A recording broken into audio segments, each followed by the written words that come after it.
नमस्कार, IND 121 में आपका स्वागत है। मैं हूं आपके साथ नवीन पुरोहित और आज हमारे साथ चर्चा करने के लिए मौजूद हैं मध्य प्रदेश भारतीय जनता पार्टी के प्रदेश महामंत्री। नगरीय निकाय चुनाव में संयोजन का दायित्व है आपके पास। भगवान दास सबनानी जी हमारे साथ हैं। भगवान दास जी, आपका IND 24 नवीन जी बहुत बहुत धन्यवाद जी। भगवान दास जी, ये सवाल टेढ़ा है पर मेरा नहीं है, ये जनरली पब्लिक का सवाल है। भारतीय जनता पार्टी में ऐसा कभी देखने को नहीं मिला। इस बार बगावत थोड़ी ज़्यादा है, करीब 2500 के आसपास लोग थे कल तक। कैसे प्रबंध करेंगे उनका, कैसे व्यवस्थित करेंगे? देखिए, चुनाव लंबे समय बाद हो रहे हैं। हर छोटे कार्यकर्ता की अपेक्षा होती है अवसर मिले, और पार्टी ने ये जो शब्द आपने बगावत इस्तेमाल किया वो बागी नहीं था, इस अपेक्षा में था कि मैं अपनी बात रखूंगा, नेतृत्व उसको मानेगा। अपील समिति के में बताऊं, नाराज था तो मना लिया। नहीं, मना लिया। बहुत सारे लोग 2000 से 2200 ऐसे कार्यकर्ताओं ने नाम वापस ले लिए, और अभी भी ऐसी सूचनाएं आ रही जो कल नाम वापस नहीं ले पाए थे वो भी कार्यकर्ता क्षमा मांगते हुए वापस आना चाहते हैं। हमने उनके लिए भी दरवाजे खोल के रखे हैं, क्योंकि भारतीय जनता पार्टी का कार्यकर्ता है। दरवाजे तो आपके इतने बड़े हैं कि जाने किस किस के लिए खोल के रखे हैं। जो भी चाहे आ जाता है। अभी कांग्रेस से आ गए, सपा से आ गए, इतने रंगमहल टाइप का बना दिया। इतने दरवाजे क्यों बना? नहीं, भारतीय जनता पार्टी का कार्यकर्ता है, अपना परिश्रम दे करके इसने पार्टी को सींचा है। आज पार्टी विश्व की सबसे बड़ी पार्टी है, तो ऐसे कार्यकर्ता है। और कहीं किसी के कहे में आ जाता है। एक कोई बहुत पुराना गाना था, रंगमहल के 10 दरवाजे, जाने कौन सी खिड़की खुली थी, कौन सी खिड़की से कौन एंट्री कर जाए, कौन सा उसको पद मिल जाए। नहीं, जिसको लगता है कि भारतीय जनता पार्टी जिन विचारों पर चल रही है उन विचारों पर ही देश का भला हो सकता है, देश का विकास हो सकता है, वो आना चाहते हैं तो आते हैं। तो ये तो हमारे अपने कार्यकर्ता हैं। चूंकि संयोजन का दायित्व है जी, संयोजक की बहुत ही गंभीर स्थिति हो जाती है। पहले चुनाव में जिनके नाम घोषित हो रहे हैं, फिर उनकी शिकायतें भी सुनना, अन्य सारी चीज़ों को व्यवस्थित करना। तो लड़े फौज नाम मुखिया पाता है, हार देखते ही सेना पे दोष मढ़ा जाता है। संयोजक वो सेना का अध्यक्ष होता है। आपको लगता है कि आपके संयोजन में भारतीय जनता पार्टी का जो विजय रथ है वो अभी भी अपनी निरंतरता को प्राप्त होता रहेगा? देखिए, मैं वो सिपाही हूँ जो जिम्मेदारी मुझे मिली है उसका निर्वहन मैं करूँ, लेकिन भारतीय जनता पार्टी का जो उज्जवल नेतृत्व है उसको देख करके जनता का वोट मिलता है, जनता का आशीर्वाद मिलता है, वो लगातार मिल रहा है। संयोजन के माध्यम से उसमें क्या करना चाहिए, क्या बेहतर चुनाव के लिए हो सकता है, ये बातचीत होती है, नीचे तक कार्यकर्ताओं के बीच में आ जाती है। लगातार लंबे समय से जो कार्यकर्ता यहाँ चुनाव के प्रबंधन में काम करते रहे हैं उसी आधार पर नीचे काम उतरता है। ठीक से काम उतर जाए, उस काम की सफलता उसी में और उसी से परिणाम आते हैं। जी, अगर मैं कांग्रेस की बात करूं तो इस मैदान में कांग्रेस ऐसे उस क्रिकेट टीम की तरह उतरी है जिसने टॉस जीत के जो बल्लेबाजी का चयन कर लेती है। तो उन्होंने इस बार अपने प्रत्याशी आपसे पहले घोषित कर दिए थे। इसको वो इस नजरिए से देख रहे हैं कि देखिए हमारा सब कुछ तय था पहले से। भारतीय जनता पार्टी में कार्यकर्ता एक स्थान पर लड़ने के लिए एक से अधिक योग्य कार्यकर्ता हैं। उनके बीच में चयन करना, सब एक से बढ़कर एक कार्यकर्ता हैं, उसमें थोड़ा सा कि कहाँ किस क्षेत्र में कैसा कार्यकर्ता होना चाहिए इसका चयन करने में थोड़ा सा होता है। लेकिन ये बात तो सही है कि 18 तारीख को नामांकन भरना, ये आखिरी तिथि निर्वाचन आयोग ने अगर हमको दी है तो उस तिथि के पहले हमारे प्रत्याशी घोषित हो जाएं। हमने तय किया, नेतृत्व ने तय किया कि हमारा कोई विधायक चुनाव नहीं लड़ेगा, और विधायकों ने भी आगे बढ़ करके कहा कि हमको चुनाव नहीं लड़ना है। तो निश्चित रूप से अब योग्य कार्यकर्ता एक से बढ़कर है कि वहाँ तो एक ही व्यक्ति, और वहाँ मुझे मालूम है कि कुछ जगह तो जो आज से 20 साल 18 साल पहले जो चुनाव लड़े थे उनको ही अवसर मिला है। नई खोज हो नहीं पा रही, नया कार्यकर्ता कांग्रेस में आ नहीं पा रहा है, और भारतीय जनता पार्टी में अनवरत ये सिलसिला जारी है कि अच्छे कार्यकर्ता आ रहे हैं, नए विचारों को लेकर के आ रहे हैं, नई स्फूर्ति के साथ काम करने के लिए आ रहे हैं। इसलिए थोड़ा सा उसमें चयन में हुआ। लेकिन 17 तारीख के पहले हमारी सारी सूची 16 नगर निगम की भी आ गई। नगर पालिकाओं के 76 स्थानों पर चुनाव हो रहे हैं, 255 नगर परिषद के चुनाव हो रहे हैं, सब जगह हो गए। हमारी जिले की कोर कमेटी ने, जो चयन समिति थी, उसने भी बेहतर फैसला किया, संभागीय समिति ने भी बेहतर फैसला किया। और आप देखिए, निर्विरोध जो चुनाव जीत करके आए उसमें शुरुआत ही आपको अगर लगेगा, चाहे वो सीहोर जिले में हो, चाहे सागर जिले में हो, या अलग अलग स्थानों से जो सूचनाएं आ रही, भारतीय जनता पार्टी के कार्यकर्ता ही निर्विरोध चुनाव जीत के आ रहे हैं। ये ट्रेंड बताता है कि एक बड़ी विक्ट्री की ओर भारतीय जनता पार्टी जा रही है। जी, वैसे सामान्यतः जब भी कोई ऐसी समस्या होती है या इस प्रकार की परिस्थिति होती है तो कहा जाता है कि भगवान मालिक है। इन चुनाव में तो भगवान को ही मालिक बनाया गया है। अब नाम आपके ही साईं से नहीं, मैं तो दास हूँ, मैं तो दास हूँ। सब पार्टी का जो आदेश है उसका पालन करना और उसको ठीक से क्रियान्वयन कराने के लिए कार्यकर्ता से आग्रह करना, ये जिम्मेदारी मेरे ऊपर है, तो उसका निर्वहन करने का प्रयास मैं लगातार करता हूँ। जिस प्रकार से भारतीय जनता पार्टी में ये एक प्रचलित परंपरा है, प्रधानमंत्री जी ने अपने आप को प्रधान सेवक कहा, मुख्यमंत्री जी खुद ही कहते हैं मैं तो जनता का प्रतिनिधि हूँ, गांव गरीब किसान की आवाज़ हूँ। आप भी कह रहे हैं कि मैं तो सेवक हूँ, दास हूँ। लेकिन इस भाव के बावजूद भी कार्यकर्ताओं में इस हद तक की नाराजगी, इस हद तक की हताशा, क्योंकि ये तो नगरीय निकाय के चुनाव में भी विधानसभा है, लोकसभा है, तो ये आगे ना बढ़े, ये संक्रमण इस नहीं, समय रहते बातचीत करना।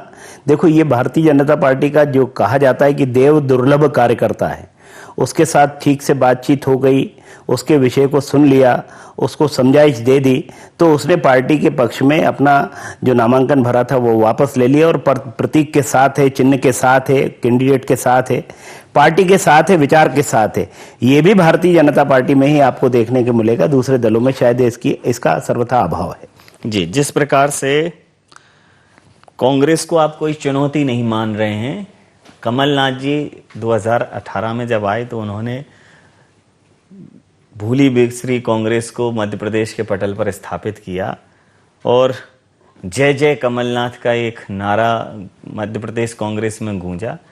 फिर जो भी हुआ, आप लोगों को ऐसा था कि कमलनाथ जी तो रवाना हो जाएंगे, आप लोग कहते भी थे प्रवासी नेता हैं, लेकिन कमलनाथ जी मतलब एक जीत के लिए तो अड़े हुए हैं और अभी भी उन्होंने कहा हमने सर्वे के आधार पर टिकट दिए हैं और सारी चीज़ें हमारी पुख्ता हैं, इस बार जनता आपको सबक सिखा देगी।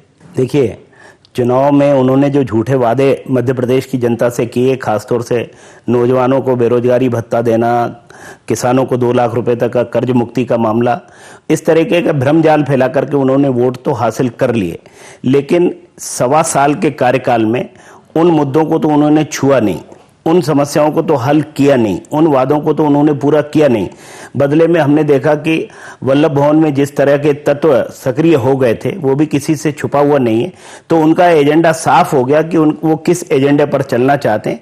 इसके कारण बहुत जल्दी सरकार बिखर गई।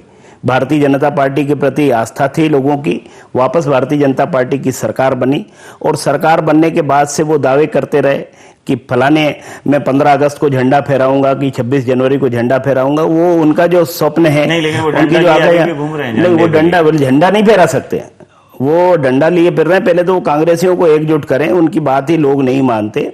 अब वो हो चुके, उम्र के उस पड़ाव तक पहुंच गए, उनके बारे में मैं टिप्पणी नहीं करना चाहता, लेकिन उनकी बात भी लोग नहीं क्यों रहते हैं। देखिए वो कितना मेंटेन करते हैं, एक भी बाल काला नहीं दिखेगा, मतलब सफेद नहीं दिखेगा, माफी चाहूंगा। आप उम्र जस्ट अ नंबर।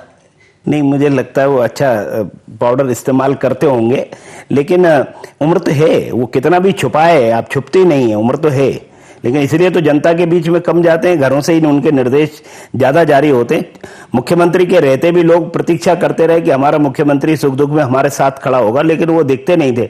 वो वहीं से बैठ करके, चाहे वल्लभ भवन हो या अपने बंगले से ही सरकार चलाने का प्रयत्न करते थे और इसके कारण जनता ने मान लिया कि एक शिवराज जी हैं जो जन जन के नेता, हमेशा जनता के बीच में रहते हैं, हर सुख दुख में वो जनता के बीच में खड़े होते हैं। इसलिए ऐसा नेता हमको चाहिए। मध्य प्रदेश कभी भी कमलनाथ जी जैसे नेता को मुख्यमंत्री के रूप में या नेता के रूप में स्वीकार नहीं कर सकती। मेरी जिज्ञासा है, चूंकि आधा तो मीडिया जिज्ञासा अपनी खुद ही शांत कर लेता है, उसी आधार पर चलता है, लेकिन मैं ऐसा व्यक्ति हूं कि मैं अपनी जिज्ञासा प्रॉपर व्यक्ति से शांत करता हूं। तो मेरी जिज्ञासा ये है कि जब नड्डा जी आए, नड्डा जी ने 3 निर्णय लिए, एक व्यक्ति एक पद, वंशवाद को बढ़ावा नहीं देंगे, एक एज का। उसके ठीक बाद ये चुनाव थे, तो बिल्कुल बहुत सख्ती से उन्होंने इस चीज को लागू किया। तो आपको नहीं लगता कि लास्ट मोमेंट पे एक हार्ड पॉलिसी आ जाना कि नहीं इसको फॉलो करना ही है, उससे बहुत चीजें अव्यवस्थित हुई होंगी? नहीं, देखिए, नेतृत्व बहुत गंभीरता से विचार करता है और वो जब विचार करता है तो पूरा देश उसके सामने होता है। अब वो उस देश को विचार करके एक बात करते हैं, नीचे की स्थितियां थोड़ी ऐसी जहां हुई, हमने उसका पूरा पालन करने का प्रयास किया। आपको मालूम है हमारे पदाधिकारियों के परिवार में भी कहीं अगर टिकट वितरण हुआ भी तो बाद में उन्होंने खुद होकर के कहा कि मेरे परिवार का सदस्य नहीं लड़ेगा चुनाव। तो ये उदाहरण भी आपको भारतीय जनता पार्टी में ही देखने को मिलेगा। इस नाते से पार्टी के उस लाइन को नीचे तक फॉलो करना, उसको कमोबेश आज हमारे नौजवान साथी मैदान में हैं। भारतीय जनता पार्टी नई लीडरशिप को बढ़ावा दे रही है, नए नेतृत्व को उभार रही है। ये भी हमको देखने को मिला है कि नई जो ऊर्जा के साथ काम कर सकते हैं। नगर पालिका नगर निगम के चुनाव हैं तो उसमें हम उन लोगों को अवसर दे सकें।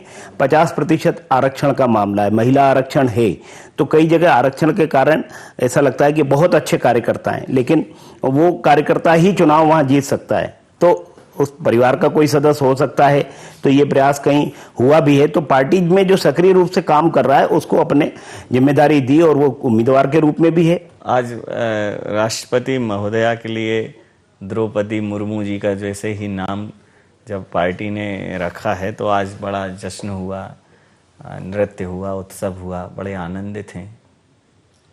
देखिए, जनजातीय वर्ग के लिए माननीय अटल जी की सरकार के समय जनजातीय मंत्रालय बना करके इस वर्ग को उनको वास्तविक हक मिल सके, वाजिब हक मिल सके, ये प्रयास तब से शुरू हुआ।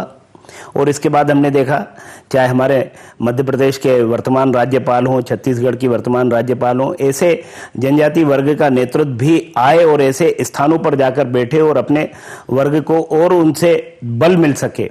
आज वास्तव में धन्यवाद करना चाहिए पूरे देश को, देश के यशस्वी प्रधानमंत्री नरेंद्र मोदी जी को, एनडीए के सारे घटकों को, भारतीय जनता पार्टी के शीर्ष नेतृत्व को, कि इतना बड़ा निर्णय किया है कि आज माननीय द्रौपदी मुर्मू जी को राष्ट्रपति का उम्मीदवार बना करके ये संदेश दिया है कि जिस वर्ग की घोर उपेक्षा और उसको एक प्रकार से नजरअंदाज किया गया था पिछली सरकारों के द्वारा, उनको उभारने का काम, उनको वास्तविक हक देने का काम किसी सरकार ने सोचा है, किसी नेतृत्व ने सोचा है, तो भारतीय जनता पार्टी की सरकार और उनके नेतृत्व ने ही ये विचार किया। और आज इतने बड़े शीर्षस्थ स्थान पर, देश के सबसे बड़े स्थान पर उनको बिठाने के लिए अगर प्रयत्न किसी ने किया है तो आदरणीय मोदी जी ने, भारतीय जनता पार्टी ने। ये पिछले कुछ समय से जनजातीय भाई बहनों के लिए जो भारतीय जनता पार्टी का प्रेम है वो काफी मुखर है।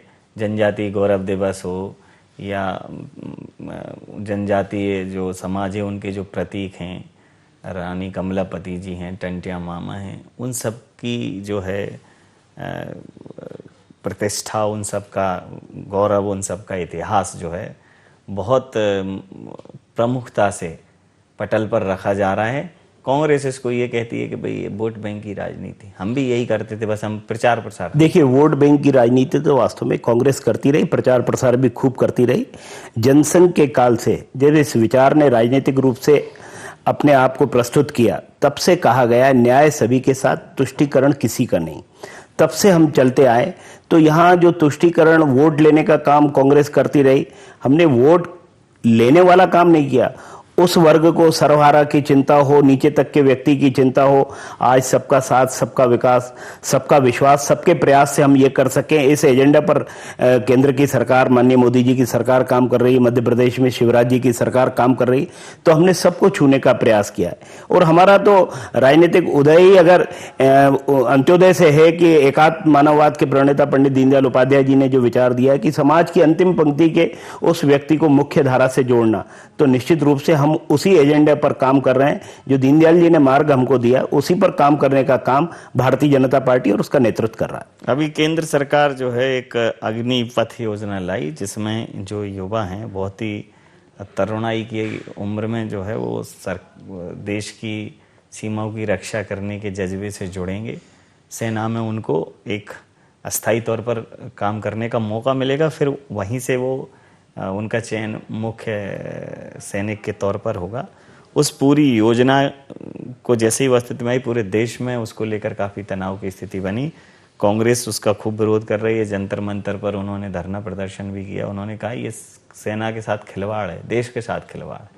देखिए, ये भारत की पहली सरकार है जिसने नौजवानों को एक प्रकार से ट्रेंड किया। ये नहीं कहा कि हम दूसरे देशों के तरह जैसे सिविलियन को उसको फौज की ट्रेनिंग देना है। करीब करीब वैसा ही है, लेकिन उनको मेहनताना भी मिलना है, उनको काम का अवसर भी मिलना है, और इस अवसर के साथ ही उसके आधार पर उनको आगे के भी अवसर मिल सके। कुल मिलाकर के किसी भी नीति का विरोध करना है, कांग्रेस ने ठान लिया है कि ऐसा नहीं, अब युवा को गुमराह करके हम कैसा उसको दिग्भ्रमित कर सकते हैं, ये प्रयत्न कांग्रेस करती है। नीतियों पर बात हो, सेना के तीनों प्रमुखों ने बैठ करके बात की और प्रेस कॉन्फ्रेंस करके बताया कि अग्निपथ योजना क्या है और इस योजना से नौजवानों को क्या लाभ मिलने वाला है, भारत कितना मजबूत होगा और भारत की युवा तरुणाई कितनी मजबूती के साथ आगे बढ़ेगी, उसकी तुलना में कांग्रेस उसको भ्रमित करने का काम कर रही है। और धीरे धीरे पूरे देश में यह जानकारी हो गई, क्योंकि मुद्दाहीन हो गया है विपक्ष, चाहे कांग्रेस हो या विपक्षी दल, तो किस तरह से हम घेरे हैं। विपक्ष तो ये कहता है कि बहुत सारे मुद्दे हैं, आप उन मुद्दों को दबाने के लिए ये तमाम प्रकार के प्रयोजन करते हैं। अब राहुल जी को परेशान कर रहे हैं आप लोग। नहीं, राहुल जी तो खुद भी परेशान है, वो कांग्रेस उनके मारे परेशान है। ये परेशानी उन दोनों की आपस की है, हम उनको परेशान नहीं कर रहे हैं। वो खुद के बयानों से परेशान है, कांग्रेस उनके मारे परेशान है। उनका G23, G24, जो 25 जो भी बन रहा है, वो रोज संख्या घटती बढ़ती रहती है उनकी, वो उनसे ही परेशान है, हमसे परेशान नहीं है, और अपने वक्तव्यों से वो परेशान है। नीति है नहीं, नेता है नहीं, नियत है नहीं, तो भारत का भला हो नहीं सकता। और भारतवासियों को अच्छे से पता है कि अब कांग्रेस में वो सोच कभी बची नहीं अब कि वो इस देश का कुछ उद्धार कर सके या नौजवानों के माध्यम से या देश के लिए कोई काम कर सके। जिस चीज का आपके पास संयोजन है, पुनः मैं आपके मूल दायित्व पर और मूल कार्य क्षेत्र पर लौट के आता हूँ। मध्य प्रदेश में इसके बाद पहली बार ऐसा हुआ है कि नगर निगम और विधानसभा के बीच में बहुत ज़्यादा गैप नहीं है, बैक टू बैक इलेक्शन है, फिर विधानसभा के आ जाएंगे, लोकसभा के आ जाएंगे। तो ये इन इलेक्शंस के जो रिजल्ट्स हैं, इनके जो परिणाम हैं, वो लोगों के मानस पे कुछ लंबे मतलब उस समय तक तो रहेंगे जब तक कि विधानसभा चुनाव आ जाएगा, तो बहुत कुछ प्रभावित करेंगे विधानसभा लोकसभा को। तो बड़ा महत्वपूर्ण है, मतलब ऐसा नहीं हो कि चीज़ें विधानसभा के पहले अव्यवस्थित हो जाएं। देखिए, पहले प्रदेश के चुनाव होते थे, मुझे भी अनुभव है पिछले 5 चुनाव का। पहले विधानसभा के चुनाव, फिर लोकसभा के चुनाव, फिर नगर निगम के चुनाव होते थे। इस बार नगर निगम के चुनाव, हम सबको मालूम है, सुप्रीम कोर्ट के डायरेक्शन के बाद पहले नगर निगम के चुनाव हो रहे हैं, इसके बाद विधानसभा और इसके बाद लोकसभा के चुनाव होंगे। निश्चित रूप से तीनों जगह के मुद्दे अलग अलग होते हैं। जब लोकसभा का चुनाव होता है, राष्ट्रीय मुद्दों पर चुनाव होता है, राज्य का चुनाव होता है तो राज्य के मुद्दों पर होता है। लेकिन नगर निगम के चुनाव में ये अकाट्य सत्य है कि चाहे नगर की सरकार हो, राज्य की सरकार हो अथवा केंद्र की सरकार हो, भारतीय जनता पार्टी अगर राज कर रही है तो काम कर रही है। उसने जनता के दुख दर्द को उसको कम करने का प्रयास किया है, विकास के काम किए हैं। विकास भारतीय जनता पार्टी और विकास चोली दामन का साथ है। एक बहुत चोली दामन के साथ में एक बहुत महत्वपूर्ण प्रश्न पूछ लेता हूं, अभी याद आ गया, नहीं तो विस्मृत हो जाएगा, कि जब राजतंत्र था तब राजनीति थी। लोग कहते भी ऐसा है कि देखो राजनीति मत करो हर काम में, मतलब राजनीति को अब लोग इस लिहाज से देखने लगे कि ठीक चीज नहीं है। अब लोकतंत्र है तो लोकनीति क्यों नहीं होनी चाहिए? लोकशाही है, ये खुला लोकतंत्र ही तो है कि सबको अपनी बात करने का अधिकार है। इसको बदलते क्यों नहीं? इतने स्टेशन के नाम बदल रहे हैं, जगहों के नाम बदल रहे हैं, ये ट्रेंड ही बदलो ना, कि जब आप लोक सेवक हो, प्रधान सेवक हो, दास हो, तो फिर राजनीति क्यों? राजा राजनीति करे ना, जब लोक सेवक है तो लोक नीति। हाँ, तो ये इसमें मुझे लगता है कि आपके शब्दों में कोई ऐसा अंतर मैं मान पाता हूं कि हम सब तो उस लोक नीति के अंतर्गत ही काम कर रहे हैं। ये लोकतंत्र की व्यवस्था है, खूबसूरती है भारत के लोकतंत्र की। लोक नीति में फर्क ये है कि लोकतंत्र चलता है संविधान से, हम लोग जो चाहता है, लोग जो चाहते हैं, लोकनीति चलती है लोकलाज से। लोग जो चाहता है, जो जनता चाहती है, उसके अनुसार चलना ये सरकार काम कर रही है। तभी तो जन कल्याणकारी और गरीब कल्याण के कार्यक्रम बन रहे हैं। अगर जनता के कोरोना काल में भी अगर कोई उनकी मदद हो पा रही है तो निश्चित रूप से अगर उनको वैक्सीनेशन फ्री हो रहा है या खाद्यान्न हो रहा है तो ये जनता चाहती थी कि हम आखिर ऐसे दौर में भी हम अपना पेट पालन कर सके, तो उसकी चिंता भी सरकार ने की है। तो ये लोक नीति है, उसको इलाज फ्री मिल सके, और चाहे आयुष्मान योजना से, संबल योजना से उनकी मदद हो सके। अनेक ऐसे कार्यक्रम है, फिर मैं कार्यक्रमों की रचना करूंगा। ये लोक के काम नहीं। कांग्रेस के पास पूरा मैदान है, आपके पास 16 पूरी नगर निगम। मुझे लगता है पाने की भी कोई गुंजाइश है नहीं उनके लिए। अब तो क्लीन स्वीप करेंगे निश्चित रूप से। 16 के 16 नगर निगम जीतेंगे और नगर पालिका भी। पिछली बार हम 98 नगर पालिका में 67 जीते थे, इस बार 76 नगर पालिका के चुनाव हो रहे हैं, लेकिन हम बहुत बेहतर करने वाले हैं। पिछले बार से और ज्यादा सीटों पर हम अपने अध्यक्ष बनाएंगे। नहीं तो किस आधार पर? आप काम के आधार पर, सिर्फ काम के आधार पर। केंद्र सरकार की जो योजनाएं हैं गरीब तक पहुंच गई हैं, नीचे चाहे छोटी छोटी उज्ज्वला योजना से लेकर के प्रधानमंत्री आवास योजना, ऐसी योजनाएं हैं जिन्होंने लोगों को बता दिया है कि वास्तव में काम क्या होता है। कांग्रेस का आरोप है और कहते हैं महंगाई है, बेरोजगारी है, गरीबी है, अशिक्षा है, लगातार इन पर मैंने कहा ना, अलग अलग चुनाव अलग अलग मुद्दों पर होते हैं। जब हम नगर सरकार की बात करते हैं तो नगर की सरकार में राज्य की सरकार का सहयोग होता है, और शिवराज जी के मुख्यमंत्री रहते नगरों का जो उदय हुआ है, नगरोदय के कार्यक्रम के माध्यम से जो नगरों का कायाकल्प हुआ है, जो विकास के काम हुए, निश्चित रूप से वो जनता के सामने है। हमको केवल स्मरण कराना है कि ये काम जो हुआ वो हमारी सरकार में हुआ। मैं कहता हूँ आज ये एक चीज और पूछ लो वैसे कि ये इसमें कितनी सच्चाई है कि वो ये सिंधिया जी को इस बार तवज्जो नहीं मिली, तो हमारे यहाँ व्यक्ति वाला मामला नहीं है ना, संगठन है और सभी आदरणीय हमारे माननीय नेता हैं। तो आप ये बाहर से बनाई हुई कहानियां होती हैं। कहती थी जब सिंधिया जी हमारे यहाँ थे तो वो ऐसे गुना, शिवपुरी, ग्वालियर में टिक करते थे, मजाल एक बदल जाए। इस बार तो उनको बहुत मायूसी हाथ लगी। नहीं, ऐसा नहीं है। सभी का सम्मान है, सभी वरिष्ठ नेताओं के परामर्श से, उनकी सलाह से ही वहां उम्मीदवार तय हुए हैं, और सभी का हमारे यहाँ कोई सामूहिक नेतृत्व की जो बात होती है वो भारतीय जनता पार्टी में होती है। इसलिए सभी सम्मानीय नेताओं के एक और सहयोग से हुआ कि वो गुंडों और माफियाओं को टिकट नहीं देंगे। बिल्कुल, वो पिछली बार तो थे इसी टिकट पे, अभी मतलब इसी पंचवर्षीय में गुंडे बने, पहले भी हुआ करते होंगे। नहीं, जो आया, जो तय हुआ है कि हमको ऐसे जिनके कारण जनता के बीच में पार्टी की छवि खराब होती हो, ऐसे व्यक्ति को दूर रखना, जो कि चूंकि वो समाज से ही दूर रहना चाहिए उसको, तो उसको टिकट दे करके समाज के भीतर लेके आना, उससे अगर बचना है तो भारतीय जनता पार्टी ने कठोरता के साथ ये निर्णय किया। और न केवल निर्णय किया, वो निर्णय का पालन भी हुआ, और उन प्रत्याशियों को कहा गया कि आपको हम बदल रहे हैं, और बदल करके नए उम्मीदवार भी दिए। कुल मिला के शुचिता की राजनीति की जब हम बात करते हैं तो हमको ऐसे कड़े कदम उठाने पड़ते हैं। हम अगर बहुत ऐसे स्थान भी होंगे साहब यही जीत सकते हैं, तो भारतीय जनता पार्टी कहना है कि भारतीय जनता पार्टी जीत सकती है, व्यक्ति कोई दूसरा हो सकता है। जी, जैसे आपने कहा कि हम शुचिता की जो राजनीति है वो बात सिर्फ भारतीय जनता पार्टी कर सकती है। इस समय जो आपने निर्णय लिया, लास्ट मोमेंट पे कई टिकट भी बदले, जो नाराजगी है आपने कहा हमने मना लिया, लेकिन जो नाराज लोग हैं, रूठे लोग हैं, अगर वो नहीं माने तब तो उन्हें आप बागी कहेंगे, उन पर क्या करने वाले? वो विधान में ही हमारे उसका उल्लेख है कि जो पार्टी के प्रत्याशी के विरुद्ध चुनाव लड़ेगा वो 6 वर्ष के लिए निष्कासित हो जाता है। उसके लिए कोई अलग से कुछ करने की जरूरत नहीं, यहाँ से सूचना जाती है कि आप 6 वर्ष के लिए निष्कासित हो गए। लेकिन आज मैं कह रहा हूँ, आज ही हमको सूचनाएं आने लगी कि कुछ कार्यकर्ता कल नामांकन वापस नहीं ले पाए थे, वो अपनी क्षमा मांगते हुए वापस आना चाहते हैं। तो अगर ऐसा 1-2 दिन में सब वापस आ जाएंगे तो उसके लिए भी माननीय अध्यक्ष जी ने कहा है कि कार्यकर्ता हैं, उनको अगर उस दिन नामांकन नहीं ले पाए तो वापस आ जाए ऐसे कार्यकर्ता। लेकिन इसके बाद भी कोई इस भ्रम में है कि मैं लड़ूंगा भी और पार्टी कोई कार्रवाई नहीं करेगी, तो ऐसा नहीं होगा। निश्चित रूप से पार्टी कठोर कदम उठाएगी और अनुशासनहीनता के दायरे में आकर के 6 वर्ष के लिए निष्कासन उसका तय। आपके नाम का अगर मैं संधि विच्छेद करूं तो जैसे मैंने कहा था कि अब सबका मतलब भगवान ही मालिक है, लेकिन आपने कहा कि नहीं हम तो दास भी हैं, तो आप भगवान दास भी हैं। लेकिन अब ये जो सब मान लें, सब मानी हो जाए, मनमानी ना हो, इसके लिए प्रयास आपको बहुत करने पड़े। नहीं, सबको मनाने के प्रयास भी हुए। मैंने कहा ना, एक स्थान पर एक से अधिक योग्य कार्यकर्ता होते हैं, चयन एक का होता है, बाकी लोग फिर आसपास की जो मंडली होती है उसको ये कहते नहीं आपको होना चाहिए। फिर वो बहुत सारी परिस्थितियां ऐसी होती हैं जो वो, लेकिन कार्यकर्ता को इसका एहसास होता है कि वो पार्टी के साथ इतने लंबे समय तक वो जुड़ा रहा, उसको नहीं जाना चाहिए, तो वो काम करता है। और ये काम ये भारतीय जनता पार्टी में ही आपको देखने को मिलेगा। धीरे धीरे कार्यकर्ता वापस अपने काम में लगता है और पार्टी प्रत्याशी को जिताने के लिए जी जान से लगता है।